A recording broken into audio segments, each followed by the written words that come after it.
रास्ता दीजिए, हमें आने दीजिए।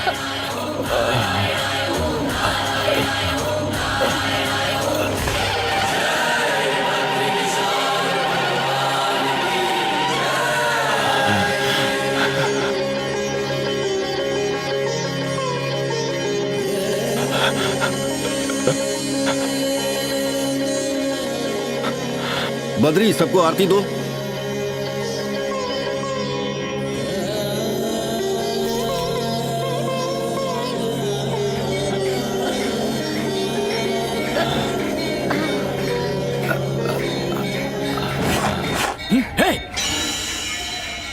हे बद्री, खत्म कर इसे।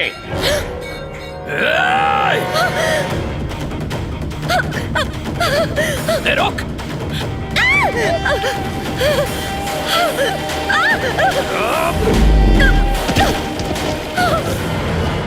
स्वामी जी, मेरी पोती नादान है, उसका भगवान में यकीन नहीं। आप उसे कहकर मेरी पोती को बचा लीजिए। बद्री, उस लड़की को बचाओ, आदेश है मेरा।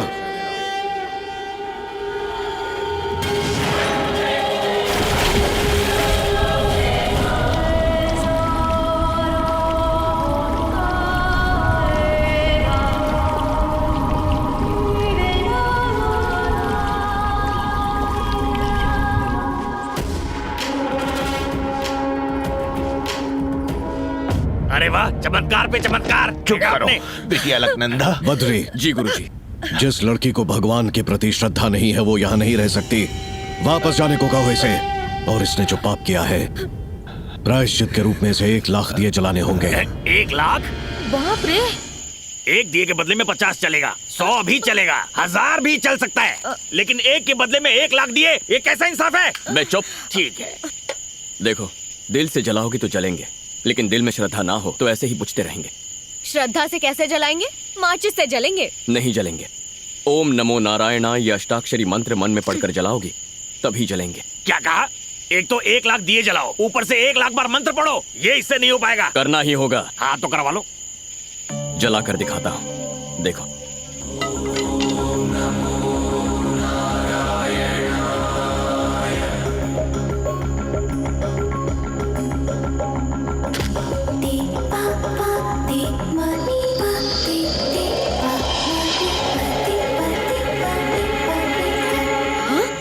अलकनंदा, दिए ऐसे ही जलेंगे, तुम्हारे पास और कोई रास्ता नहीं है। मंत्र पढ़ो और दिए जलाओ। हाँ? बोलो ओम नमो नारायणाय। तरीका यही है। ओम नमो नारायणाय।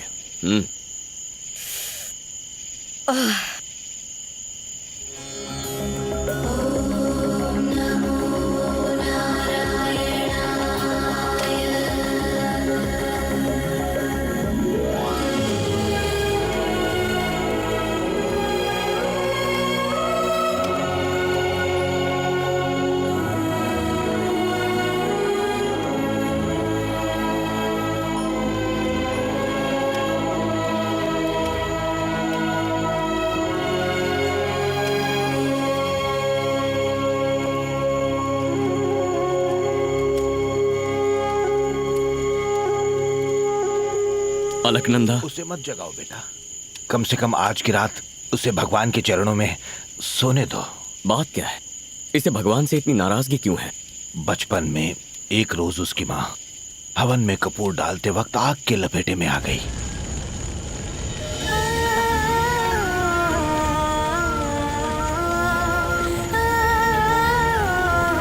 इस धागे से तुम्हारी हर बला, हर मुसीबत टल जाएगी। और ये खौफनाक मंजर उसकी आंखों के सामने हुआ था, इसीलिए अलकनंदा का विश्वास भगवान पर से उठ गया। ये जानने के बावजूद आप उसे यहाँ इस मंदिर में क्यों लेकर आए हैं? क्योंकि इस वक्त उसके सर पर खतरा मंडरा रहा है। सरकार की गाड़ी आ रही है।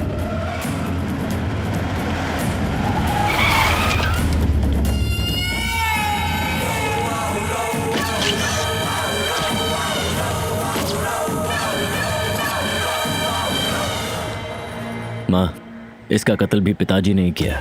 पिताजी के खिलाफ बोल रहा था, सोचा हमेशा के लिए खामोश कर दिया जाए। There she comes the diamond dog.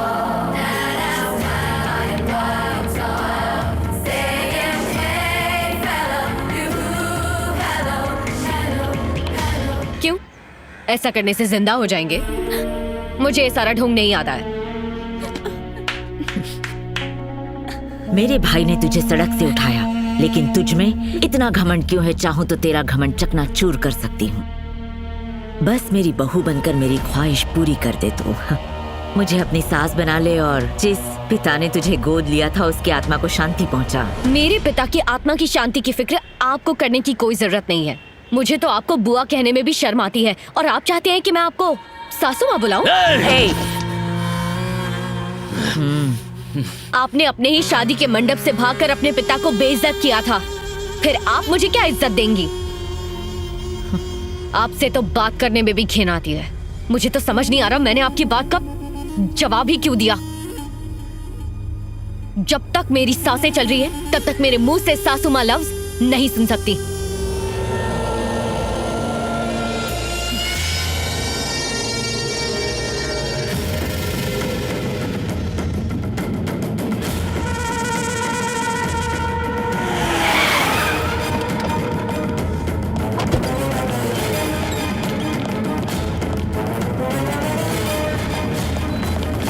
ए, चला खोल।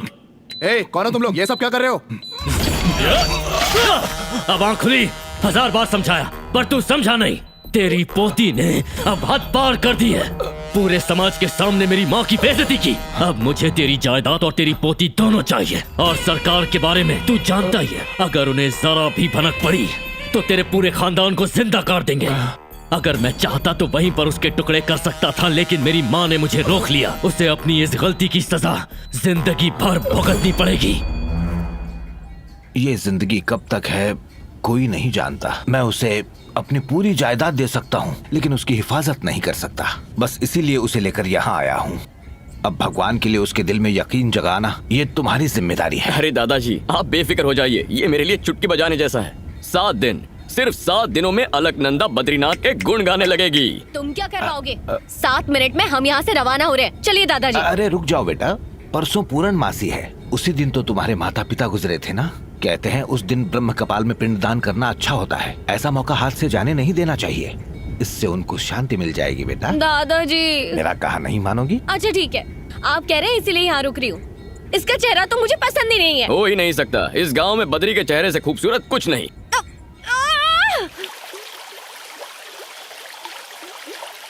ऐसा कोई शख्स नहीं जो इस वसुधारा के आगे मेरे सामने सर उठाकर बात करे।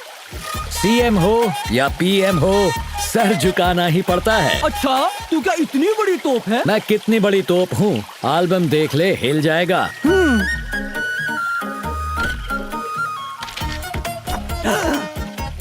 ओ तेरी, तेरे ओ तेरी पे मुझे डाउट हो रहा है। फोटोशॉप तो ठीक से करता, मैंने भी कोर्स कर रखा है। मुझसे कहता तो सस्ते में करता। अरे मेरा काम तुझे फोटोशॉप लग रहा है? बारूद के बेटे हो क्या आग उगल रहे हो? ओ भाई, मुझे आधा टकला क्यों छोड़ दिया? बाकी की हजामत ये करेगा। मेरे घने बाल की कसम, मुझे दाढ़ी कभी नहीं आई, मुझे बख्श दो। आज तुम नहीं बख्शे जाओगे। ये ले, नहीं, पकड़ अस्त्र, शुरू हो जा। अरे ये क्या, सर से खून निकल रहा है। तो क्या नारियल पानी निकलेगा? जाके पट्टी लगवाओ, बाकी का डॉक्टर से कटवाओ। मना करे तो मुझे बुला लेना। आप निकलो। बीवी को बुला तू पर किस लिए? मुंडन करवाने। जब मैं पैदा हुआ था तो मेरी माँ ने तिरुपति ले जाकर मेरा मुंडन करवा दिया था। वो माँ ने करवाया था, आज मैं करूँगा। लेकिन आप ऐसे जुल्म करते ही क्यों हो? चुपचाप मुंडन और करवा अगर ले। नहीं करवाया तो क्या करेगा? उठाकर फेंक दूंगा। गरीब के साथ सब ऐसे ही करते हैं। और निकाल। ये पैसे फलेंगे नहीं तुझको, जा ले जा। जीएसटी ऐड किया? भाई एडजस्ट कर लेना, वापस भी जाना है। वही तो कर रहा हूँ, जीएसटी डाल दे। बीवी का दिल दुखाकर नहीं आना चाहिए था, उसी की हाय लगी है। मैं तो मजाक कर रहा था, इसने अच्छा, कैश दे मजाक दिया। था? ये ले भाई, पूरे हैं, ये ले। शुक्रिया भाई। जाओ। कैसे हो बद्री? बाल काटो, जेब नहीं। ठीक है बद्री, तुम्हारे रहते कैसे काट सकता हूँ। नमस्ते बाबा। हाँ बद्री, कैसे हैं? माँ का आशीर्वाद।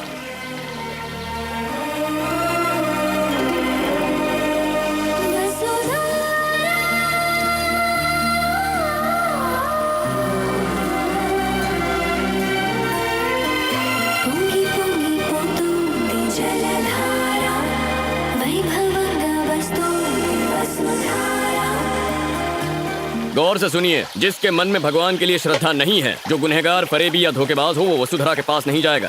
क्यों? जाएंगे तो क्या होगा? वसुधरा गिरना बंद हो जाएगी, वापस लौट जाएगी।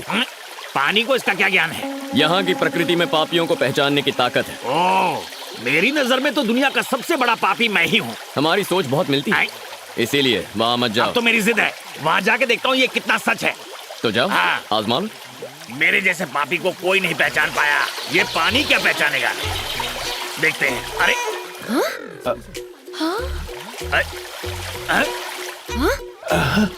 अब देखता हूँ। अरे रुक जाओ। बेशरम और बेहुदा इंसान, आखिर इस पवित्र स्थान पर आने की तुम्हारी हिम्मत कैसे हुई? निकालो इसे, निकालो इसे। अरे ये कौन नास्तिक है? इसे बद्रीनाथ से निकालो। जरूरत नहीं, मैं चला जाऊंगा यहाँ से। पापी हूँ तो कुछ भी बोलेंगे। मैंने बड़े बड़े पापी देखे हैं, पर तुम तो महापापी हो। पानी के पास पहुँचते ही पानी गायब। कहाँ से हो? और क्या जानना है तुझे? अभी अभी तो हकीकत पता चली है। स्वामी जी बहुत गुस्से में हैं। बद्री, शुक्र है पानी बोलता नहीं है, वरना आज पहाड़ी से मुझे नीचे फेंक देते। बाल बाल बच गया मैं। इसीलिए मना किया था। आप जाइए। नहीं ताऊ जी, आप चुप। जाइए।